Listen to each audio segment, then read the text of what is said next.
Hello, BookTube. I went to the comic store today. It was Wednesday, new comic book day, and at first, my comic store is kind of sort of on my route, but not exactly. And at first, I actually had the thought cross my mind that maybe I would give it a miss, that maybe I just wouldn't go. And then I remember that last week I went when it was boiling hot, and it's not boiling hot today. It was beautiful today. So I went to the comic shop. Plus, as I mentioned, there are a couple of employees there that I like. I've grown to like. They are outgoing and friendly. They do not disdain their customers. And that makes a difference. That will, if you are on the borderline of whether or not you want to go someplace and you know you're going to get a friendly welcome, that can change things. I know that some of you are retail managers in various avenues of retail. I really think you ought to remember that, actively remember that, and reward the employees who produce that result. And I looked at the comic shop lists, the preliminary lists online of what was out every Wednesday, and it looked like there were some interesting things, so I went. and of course, the big item today, the item that all comic book fans are interested in one way or another, was the first issue of Jonathan Hickman's new run on the X-Men, which was originally touted as a perfect jumping-on point, a place to re-envision a landmark in the X-Men's incredibly convoluted history that might stop it from being convoluted, that might be a new jump-on point. And I've seen a lot of those, and the last few I haven't liked at all. And I believe it was this author who introduced the idiotic concept of secondary mutations, so that these mutants who are already ridiculous fantasy creatures because they get superpowers instead of getting an extra chromosome, now can have any extra superpower that the writer wants. It's the kind of innovation that is extremely lazy. It just, the bloom has gone off the rose for me for the X-Men. I followed them for many incarnations, but that issue didn't draw me. But there were a couple of other things. I don't follow any ongoing series. The last ones that I did were the Conan the Barbarian and the Savage Sword of Conan series that Marvel has recently reacquired the rights to do, both of which I thought were excellent in their first 6 or 7 issues. And I knew when I was getting those issues, I mentioned it on this channel, that those issues were clearly going to be adapted, collected into a graphic novel. And one of those graphic novels, The Cult of Thula Khan, or something like Kun, was out today as a graphic novel, and it's a tiny little thing. It's skimpy. It's like 80 pages long. So I passed on it. Even though I know I like the contents, I passed on it. Because the writer and artist, the run on Savage Sword of Conan, there will be much bigger anthologies down the line. You just know there will be. So I didn't bother to get it. And there were a couple of first issues, special things that I was interested in getting, and one of which was Marvel's Epilogue #1. Marvel's was a 4-issue miniseries that was collected into a graphic novel written by Kurt Busiek and drawn by Alex Ross, that is widely considered one of the great Marvel graphic novels. It's the story of one reporter for the Daily Bugle newspaper who, in the course of his life, it's meant to stress the fact that Marvel superheroes have not been around long. In the course of his life, we settle down in 4 different points of his life and see what the superhero world is like, seen through his eyes. Starting in World War II and moving on from there. And there's hardly a foot put wrong anywhere in the Marvel's miniseries. The graphic novel is worth reading. I've read it. I've reread it so many times. And there are moments that are incredibly moving.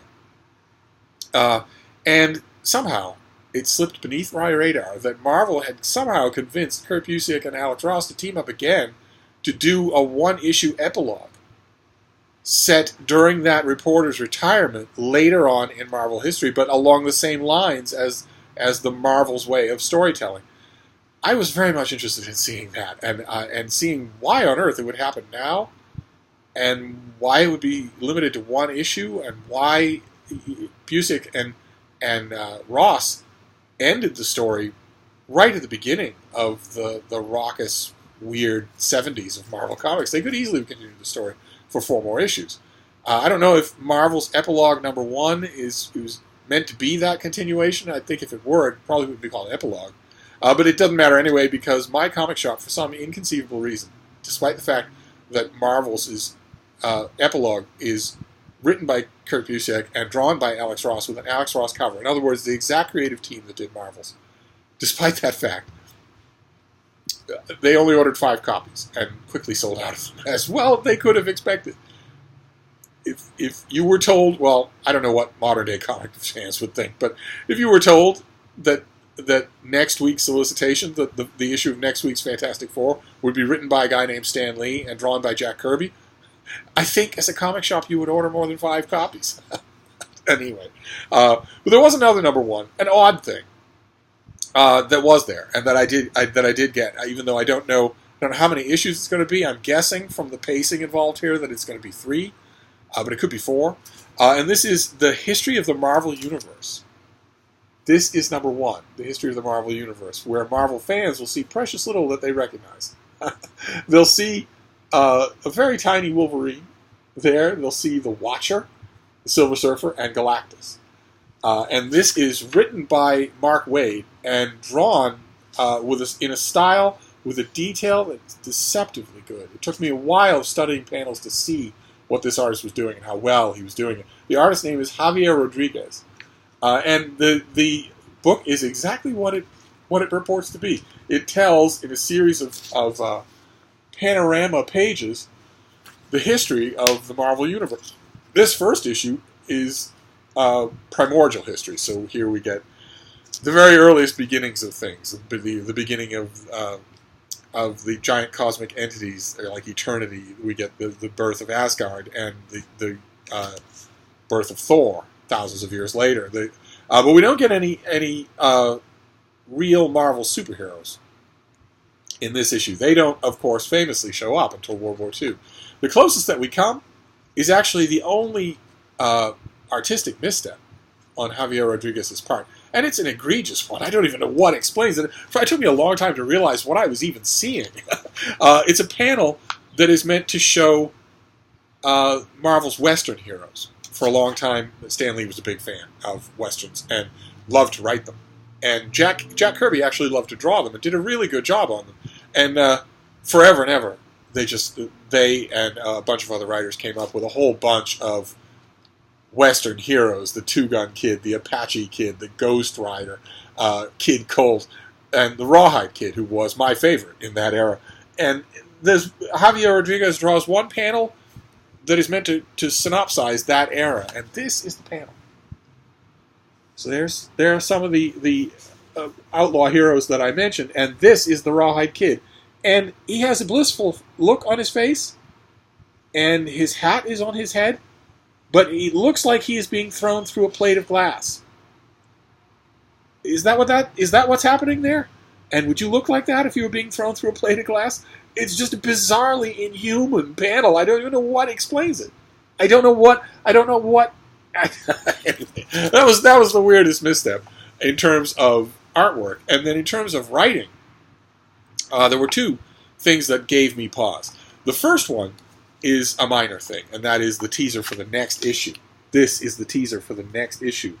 We have Iron Fist. Clearly that is Doctor Strange's head. That looks like Marvel Girl, and there's the Red Skull and Mystique. And we have Captain America and Bucky and the Human Torch and Namora, the first cousin of Prince Namor the Submariner. Prince Namor the Submariner is not... I hope that this is not the cover of the next issue, because Marvel has a founding trinity of superhero characters. And that trinity is Captain America, the original Human Torch, the android Human Torch, and not Namora, but Prince Namor the Submariner. And that is weird. That gave me pause. Why Namora would be on the cover and not Prince Namor gave me pause. But the larger writing thing that gave me pause in here sprung from a lot of the details that are all throughout here. I wanted to... Let me see if I can find an example. Telling the history of the Marvel Universe is tricky because every writer has a certain amount of free reign to change it. And like, for instance, one concept gets an entire bottom of a page. This right here gets an entire bottom of a page. A prehistoric man encounters an artifact and evolves himself into this character, a villain, who was called Master of the World, and who appeared in an issue of John Byrne, the artist and writer John Byrne series, Alpha Flight as a fairly run-of-the-mill villain. And in his origin story, Byrne tells us that he'd been around forever. And so he gets a panel in the history of the Marvel Universe when he was one writer's afterthought to fill an issue, and has no heritage behind him, no series of authors having been built on him. Same thing with this. That is Odin with the hammer Mjolnir, and that comes from this, a series in which a whole bunch of prehistoric characters get together to form the prehistoric Avengers. So, Odin is one of them, but there's the very first Black Panther, there's the very first Iron Fist, there's a Phoenix Force wielder, and a couple of other things. And that, too, is a very recent story. That Avengers storyline is very recent. And that gave me pause what the reason for this whole thing is.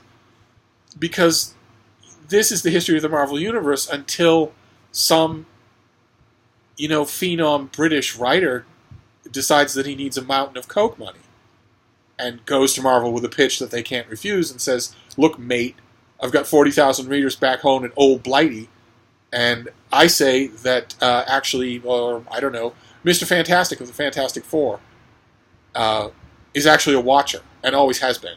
He's always been a primordially cosmic being. Well, wait a minute, Brian. Doesn't that mean that he couldn't have taken that rocket and got his superpowers from cosmic rays with his girlfriend and his best friend and her brother? And it'd be, I don't care, mate. I want an opulent launch for my new series in which I'm going to lay out this new history of the Marvel Universe.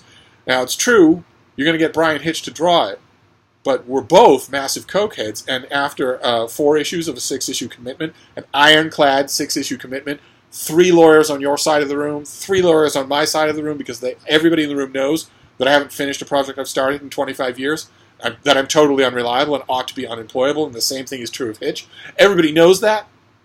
So we've got a phalanx of lawyers. I'm signing away documents in blood that I absolutely will not quit this project on issue 4 of a planned 6 issues. And then I do anyway, and so does Hitch. We're off somewhere else. Can't find us for 3 months because we're following the Parrot Head tour or whatever. That's going to happen. I would be surprised if it didn't happen before this miniseries is over. So why bother to do it is my question. And I think I'm going to probably be able to figure that out as these issues go on. I think there must be a corporate sort of Machiavellian directive behind what is stressed and what isn't in this storyline. I can't imagine there being any other explanation for why you would do such a static thing as a history lesson. Most Marvel fans are new Marvel fans. Marvel has succeeded in alienating and driving off most of its old fans, and this seems to me to be fan service for people who've been paying attention closely all along. How many of those fans are left at Marvel Comics? How many have they maintained? When Marvel went through years and years of Iron Man being a teenage girl, of the Hulk being a teenage Asian boy, of Thor being a woman, of Captain America being the Falcon, or and so on and so forth, just endlessly, just go right down the roster. That was Marvel for years. How many long-term fans are left who are going to appreciate something like this? I don't know. I honestly don't know. I will watch the future issues. I don't know how often it's going to come out. If I were Marvel, it would be every week. But I will watch future issues and see if I can detect some sort of corporate directive, some sort of reason why this should exist. Although the framing device, which you get right on page 1, is very, very interesting. Very well drawn, and very interesting. That takes place infinitely in the future, at the end of this universe's heat death, when there are only 2 people who are around to see it, and they are aware that heat death will then precede the birth of a new universe, and one of the 2 characters wants the other to talk to him, remind him of the entire history of the universe. So I don't know if this will go forward into the future. Maybe this is 6 issues. If the next issue brings us all the way up to World War II, then I don't know. The pace could really slow, I guess, and we could get many issues out of this. One thing that Marvel hasn't really done in the way that DC has done is colonize the future of its timeline. There are all sorts of figures from the future, Kang the Conqueror, Zarko the Tomorrow Man, that sort of thing. But nothing, aside from maybe the Guardians of the Galaxy in the 30th century, nothing really. Marvel's future, the future of the Marvel timeline, is weirdly dystopian in a way that DC's future is not. In the future of DC Comics, the Earth and the galaxy goes through a dystopian period and then emerges into the light with a sunlit future with the Legion of Superheroes and a spirit of optimism. Whereas Marvel, I'll be interested to see how far they extend this storyline. Considering that the framing device takes place at the end of time, I would think they would extend it as far forward as possible. But I don't know. I think that that Mark Waid is one of those lifetime Marvel fans. So we shall see. I don't know. I've read everything he's ever written, and I sometimes get the impression, I could be very wrong about this, I don't follow him in interviews, I don't read anything that he writes on social media or anything like that, but I sometimes get the impression that he is a bigger DC fan than a Marvel fan. Certainly, his writing for DC seems to me to have a little more heart in it. But I could be wrong about that. I'll certainly be watching for the rest of this. But that was the floppy that was there. That was the single issue that was there, was this history of the Marvel Universe. The epilogue issue was not there. So the guy at the comic shop, my friend at the comic shop, said he would probably be able to get me an issue. But it wouldn't be in time for Comics Wednesday. We can talk about it next week if he succeeds. But I did find a graphic novel. I did find a collection volume that didn't know about, didn't really pay any attention to in the advance listings. But when I saw it in the shop, I liked the look of it enough to spring. It was only $30, so I got it. And it's this. It's Thor of the Realms.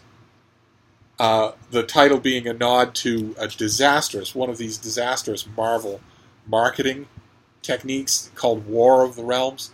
One of these 700-part gigantic muddled storylines that take place in every issue of every comic, and have all sorts of spin-off comics, and nothing makes sense unless you read all 700 parts. And needless to say, I have avoided it like the plague. I've just given it a mile-wide berth. Because Marvel is killing itself with big events like that.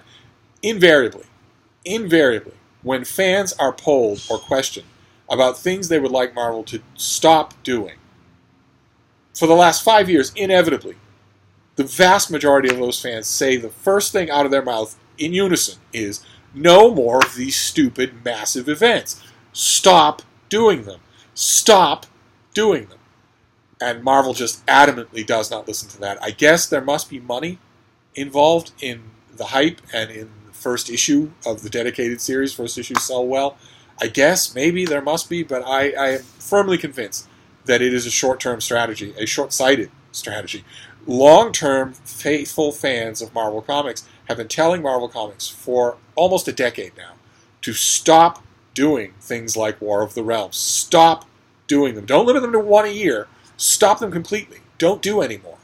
And Marvel keeps doing them. And War of the Realms is an egregious example. An enormous number of parts to it. And this is a spin-off of that I guess is designed... It goes through the long print history of Marvel's character Thor, and reprints issues from a great many Thor eras that sort of look backwards into the mythological past of Thor's Asgard and of the various realms of the 9 realms of Norse mythology and all that. And I only needed to glance at it in the comic shop to know that I wanted it, because some of the reprints in here are oddly chosen. I have read it, and it is very interesting. I'm very glad that I got it, but the choices here are weird. Very weird. If you want to delve into Marvel Comics' treatment of the Norse mythology roots of its character Thor, and you don't reprint anything from the series called Tales of Asgard, I don't know what you're thinking, because that's what Stan Lee wrote those for. And the story of the history of the Norse worlds of Thor's world has been told many times also in Thor comic books that are not included in these issues, in this anthology. So it's kind of strange trying to figure out why the things that were in here were included. Like, for instance, the very first chapter, not that I'm arguing because I love it, I'll gladly take it anywhere, but the very first chapter, let me see if I can get you I wonder if they reprint the cover. Yes. The first thing that's reprinted here is one chapter from the great storyline where Thor fights Mangog, a monstrous being with the strength of a billion beings. And it's a great issue. It's fantastic, but it doesn't have anything to say about Asgard's history or about the history of the Nine Realms at all. It has one of my favorite moments. Since I've got the thing open, I'll show it to you. The Mangog is unstoppable, and Odin is not in the equation at the moment. Mangog wants to destroy all life that exists everywhere. No idea why, but he knows the surest way to do that. There's a thing in Asgard called the Odinsword. If you unsheath it, all life everywhere comes to an end. Why you would make a thing like that, I don't know. And why you would keep it right there on display like a Ming vase on a narrow table, I do not know. And why Mangog would know that it exists, I have no idea how he knows that, much less where to find it in a city the size of Asgard, but nevertheless he goes straight to it, and he's making his way to it, and the forces of Asgard are powerless to stop him. He is more powerful than Thor, more powerful than any of them.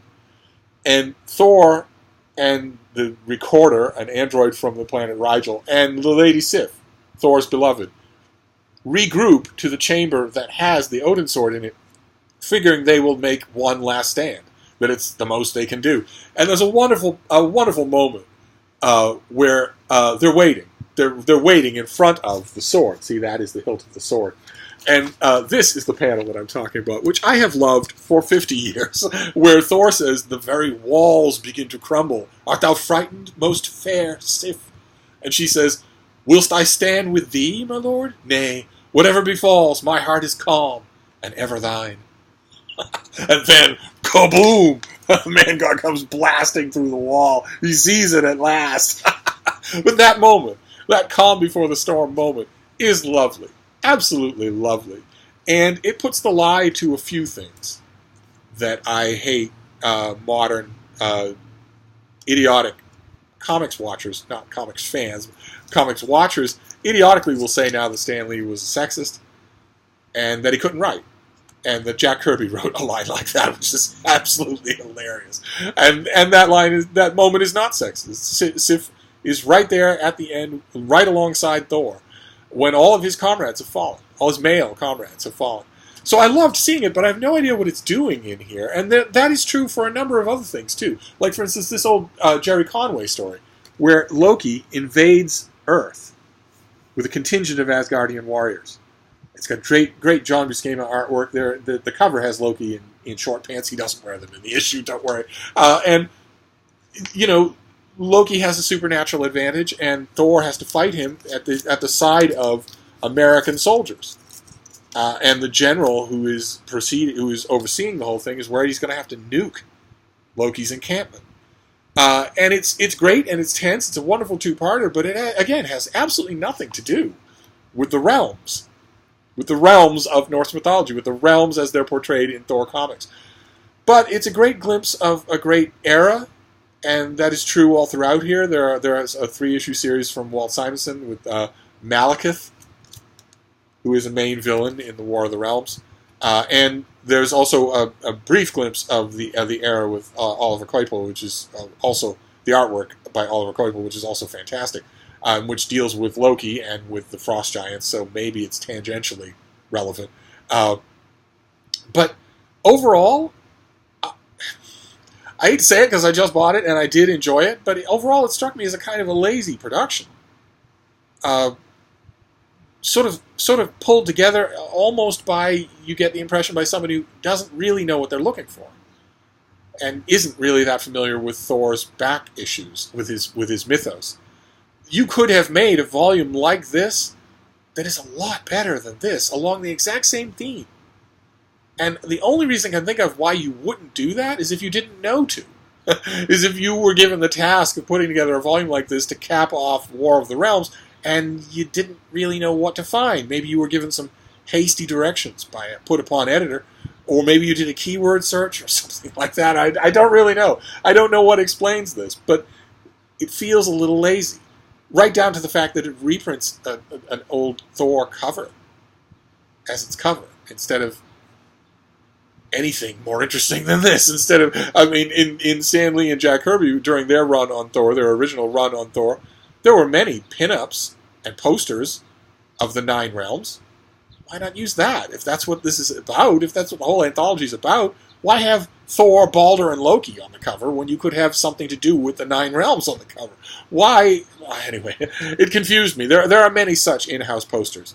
And again, the only reason I can think of why whoever put this volume together didn't use one for the cover, or use some inside the volume, is because they didn't know about them, because they don't really care, because they don't really know anything about the history of Thor. They were just told, make a tie-in volume to fill the gap until we can get War of Realms volumes coming out. Because the whole thing was geared towards that, but it takes time to do that, so we need something in between then and now. I don't know one way or another, but revisiting the issues was fun, and seeing them in juxtaposition was fun as well. So those were my comics this time around. History of the Marvel Universe, issue number 1, and Thor of the Realms. And that was it. I didn't get the third thing that I wanted, and I doubt that I'll be back until next week. My guy at the comic shop said, you stop back next week, I'll almost certainly have a copy of that issue for you. I came that close to making a heretical suggestion to him. I came that close to saying, well, don't you have some deadweight? Every comic shop has pull lists, a big box at the counter, at the front counter, that has proper names and dividers in it, and those are the customers who have pull lists, where they give you a list of things they want, and you pull it every week. And then they're supposed to come in and pay and catch up with all that stuff. It's a little service that comic shops do to encourage regular business. It's a very good service. And inevitably, there are comics fans. I won't describe them. I won't pretend that they all fall into one particular category, although they do. Invariably, there will be a dozen people in a large pull list box who never pick up their pull list. It's a dozen issues, then it's 2 dozen issues, then it's 3 dozen issues, and you're not going to see them for months at a time. And I came that close to asking my guy at the comic shop, couldn't you just filch one of these issues from one of your deadbeats? And, don't sweat it. They're not going to notice. They're not going to care. But I didn't want to put him on the spot, so he'll probably deliver that issue next week. I don't know if our rapport is strong enough yet for me to make a proposal to him that I have made to 2 other comic shops that I have been to regularly. One in Austin, Texas, and one in Iowa City, Iowa. I've been to many comic shops. I've been a regular at many comic shops, but 2 comic shops I've actually suggested an alternate arrangement to a pull list, because I don't get regular issues. It's not like I'm gonna say, well, here's a checklist. I want the Fantastic Four. I want the Justice League. I want the X-Men. I don't do that at all. But I do spend enough money in a month. I spend the equivalent amount of money as someone would if they just qualified for a pull list. And occasionally I've had comic shop owners notice that and say, hey, we'll make you a deal. You can make a pull list, it just won't be monthly titles. You come here often enough, we all like you, you certainly spend enough money, so you should have that same privilege. You should have that same little courtesy. So that, for instance, you can let us know a week ahead of time that you want Marvel's Epilogue number 1, and you'll be sure to have a copy. That is true in this comic shop. I spend enough money at this place so that they ought to extend that courtesy. Maybe I will ask and see if there's a way, if there's any way. But in the meantime, I'm perfectly happy with what I got today. So I'm going to wrap this up. If I get more comics this week, I'll make another video. But otherwise, I'm gonna wrap this up. But I will be back. Thank you, BookTube.